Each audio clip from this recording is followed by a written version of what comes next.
ഏറെ സന്തോഷത്തോടെയും അഭിമാനത്തോടെയും അദ്ദേഹത്തെ കൊല്ലത്തേക്ക് ക്ഷണിക്കുന്നു. മമ്മൂക്ക പ്ലീസ്.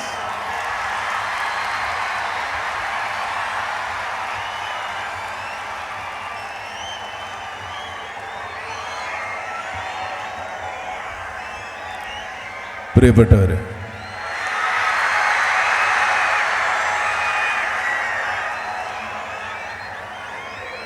ഈ സ്കൂൾ യുവജനോത്സവത്തിൻ്റെ സമാപന സമ്മേളനത്തിൽ എന്നെ ക്ഷണിച്ചപ്പോൾ ഇതൊരു യുവജന ഉത്സവമാണ്.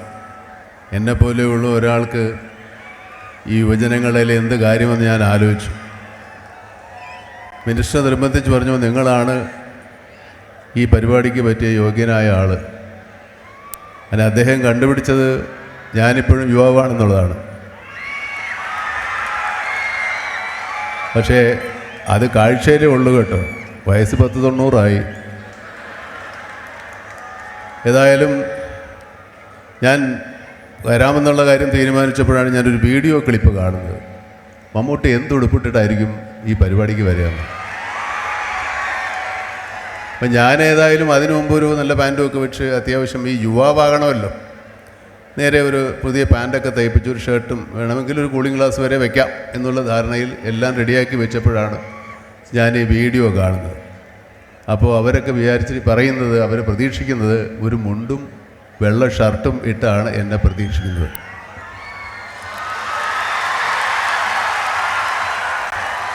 അപ്പോൾ രാവിലെ ഞാൻ എൻ്റെ വസ്ത്രങ്ങൾ തിരഞ്ഞെടുക്കുന്നത് കൂടുതലൊരു വെള്ള ഷർട്ട് കൂടെ ചേർത്ത് വെച്ചു, ഒരു മുണ്ടും.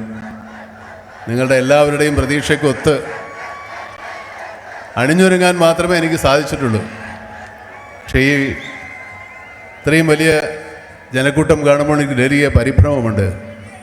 ഒന്ന്, ഞാൻ നിങ്ങളെല്ലാവരെയും സന്തോഷിപ്പിക്കണം. എൻ്റെ 2, മഴ നമ്മുടെ മുമ്പിൽ ഇങ്ങനെ ഉരുണ്ടുകൂടി നിൽപ്പുണ്ട്. ഈ ജനസമൂഹം മഴ വരുമ്പോൾ അങ്കലാപ്പായി അങ്ങോട്ടും ഇങ്ങോട്ടും ഓടിയാൽ എന്തെങ്കിലും സംഭവിക്കുമെന്നുള്ള പേടി എനിക്കുണ്ട്. അതുകൊണ്ട് ഞാൻ ഒരുപാട് നേരം സംസാരിപ്പിച്ച് നിങ്ങളിവിടെ നിർത്തി മഴ കൊള്ളിക്കാൻ ഉദ്ദേശിക്കുന്നില്ല. എന്നാലും ഇതൊരു സ്കൂൾ, ഞാൻ പഠിച്ച കാലത്തെ സ്കൂളല്ല ഇപ്പോൾ. എനിക്ക് 10ാം ക്ലാസ് വരെ സ്കൂളുള്ളൂ. ഇപ്പോൾ 12ാം ക്ലാസ് വരെ സ്കൂളുണ്ട്. അപ്പോൾ എൻ്റെ കാലത്ത് പ്രീ ഡിഗ്രിക്ക് പഠിക്കുന്ന കുട്ടികളാണ് ഇപ്പോഴത്തെ മുതിർന്ന കുട്ടികൾ. ഇവരുടെ കലാപരിപാടികളാണ് ഇവിടെ അരങ്ങേറിയതും അവരുടെ കലാമത്സരങ്ങളാണ് ഇവിടെ നടന്നതും. അതിൽ ഒരുപാട് പേര് വിജയിക്കുകയും ചെയ്തു, ചിലരെല്ലാം വിജയിക്കാതിരിക്കുകയും ചെയ്തു. കലാപരിപാടികളുടെ വിജയപരാജയങ്ങൾ ഒരിക്കലും നമ്മുടെ കലാപ്രവർത്തനങ്ങളെ ബാധിക്കരുത്. അതിന് പ്രധാന കാരണം നമ്മൾ അവതരിപ്പിക്കുന്ന കലാപ്രകടനം അതൊരു പ്രകടനം മാത്രമാണ്. ആ ഒരു പ്രകടനത്തിൽ നമ്മുടെ ജയാപജയങ്ങൾ മറ്റുള്ളവരൊപ്പം എത്താൻ സാധിച്ചില്ല എങ്കിൽ കൂടി നമ്മുടെ കലാപരമായ കഴിവുകൾക്കൊരു കോട്ടവും സംഭവിക്കാൻ പോകുന്നില്ല. നമ്മളത് കാലാകാലങ്ങളായി ഞാൻ പറഞ്ഞതുപോലെ തേച്ചു മിനുക്കി വളർത്തി മിനുക്കിയെടുത്ത് നമ്മൾ വീണ്ടും വലിയ വലിയ കലാകാരന്മാർ തീരുകയുള്ളൂ.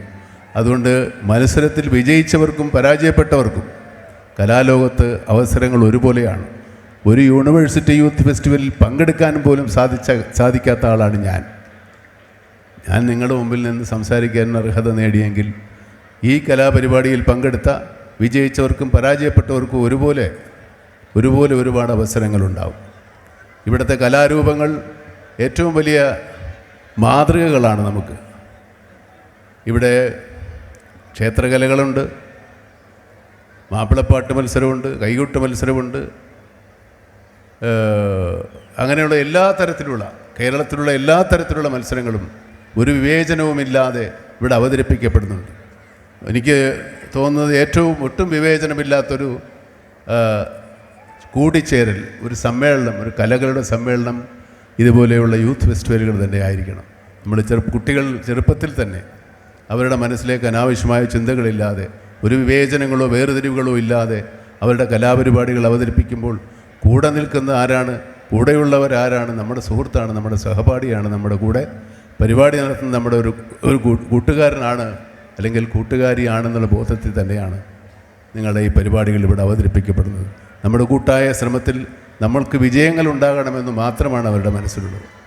ഞാൻ കോളേജിൽ പഠിക്കുന്ന കാലത്ത് ഒരു സിഗരറ്റ് ഗേറ്റിൻ്റെ വാതിക്കൽ നിന്ന് കത്തിച്ചാൽ ക്ലാസ്സിലെത്തുമ്പോൾ മാത്രമാണ് എനിക്ക് എൻ്റെ അവസാന പുക കിട്ടുക. അതുവരെ ആരൊക്കെ ആ സിഗരറ്റ് വലിച്ചു എന്ന് എനിക്കറിയില്ല. ആ സിഗരറ്റ് വലിച്ചതിൽ ഒരുപാട് വിവേചനങ്ങൾ വേണമെങ്കിൽ നമുക്ക് തോന്നാവുന്ന ആളുകളുണ്ടാകാം. അതൊന്നും അന്ന് വിദ്യാർത്ഥികളായിരുന്നു ഞങ്ങളെ ബാധിച്ചിട്ടില്ല. ഇന്നും നമ്മുടെ വിദ്യാർത്ഥികൾക്ക് അത് ബാധിച്ചിട്ടില്ല എന്ന് തന്നെയാണ് എനിക്ക് പൂർണ്ണ ബോധ്യമുള്ളത്. ഈ കൊല്ലത്ത് ഇത്ര ഒരു വലിയ പരിപാടി സംഘടിപ്പിക്കാൻ സാധിച്ചതിന് സംഘാടകരോടും ഇത്രയേറെ സഹകരണത്തോടെ ഇത്രയേറെ ആവേശത്തോടു കൂടി ഇതിൻ്റെ പരിസമാപ്തി കാണുവാനും ഈ ഉത്സവങ്ങൾ കാണുവാനും മത്സരങ്ങൾ കാണുവാനും ഒരു പരിമിതികളുമില്ലാതെ അവരെ പ്രോത്സാഹിപ്പിച്ച് കിരീടം ചാർത്തുവാനും പ്രോത്സാഹിപ്പിച്ച ഇവിടുത്തെ ജനങ്ങളോട് കൂടെ നന്ദി പറയേണ്ടതുണ്ട്. കാരണം കൊല്ലംകാർക്കല്ല ഇവിടെ സമ്മാനം കിട്ടിയിരിക്കുന്നത്, കണ്ണൂറുകാർക്കാണ്, കണ്ണൂർ സ്ക്വാഡിനാണ്. അങ്ങനെ അതുപോലെ വേണമെങ്കിൽ കൊല്ലംകാരെ എല്ലാവരെയും കൂടെ അങ്ങ് പ്രോത്സാഹിപ്പിച്ച് നമ്മൾ നന്നാക്കാം. അങ്ങനെ ചെയ്തില്ല. അതുതന്നെ ഈ കൊല്ലംകാരുടെ മഹത്വമായിട്ട് തന്നെയാണ് ആകുന്നത്. ഈ മനസ്സാണ് നമ്മുടെ കേരളം. ഇതാണ് നമ്മൾ മലയാളികൾ, ഇതാണ് നമ്മൾ കേരളീയർ. ഇതെന്നെ നമ്മൾ അങ്ങോളം പുലർത്തും എന്ന് എനിക്കും നിങ്ങൾക്കും ഒരുപോലെ വിശ്വാസമുണ്ട്. ഇനിയും ഇതുപോലെയുള്ള മഹത്തരങ്ങളായ കലാപ്രകടനം കളിക്കാൻ എല്ലാ പാർട്ടിസിപ്പൻസിനും എല്ലാവർക്കും ആശംസകൾ നേരുന്നു. കൊല്ലംകാർക്ക് വീണ്ടും, കാരണം കൊല്ലം ഒരു വളരെ വ്യത്യസ്തമായ ജനസമൂഹമുള്ള സ്ഥലമാണ്. കൊല്ലത്തില്ലാത്തതൊന്നുമില്ല. ഞാൻ ഹോട്ടലിൽ ഉച്ചയ്ക്ക് ഭക്ഷണം കഴിക്കാൻ പോയപ്പോൾ ഇവിടുത്തെ മത്സ്യസമ്പത്തിനെ പറ്റി പറയുകയുണ്ടായി.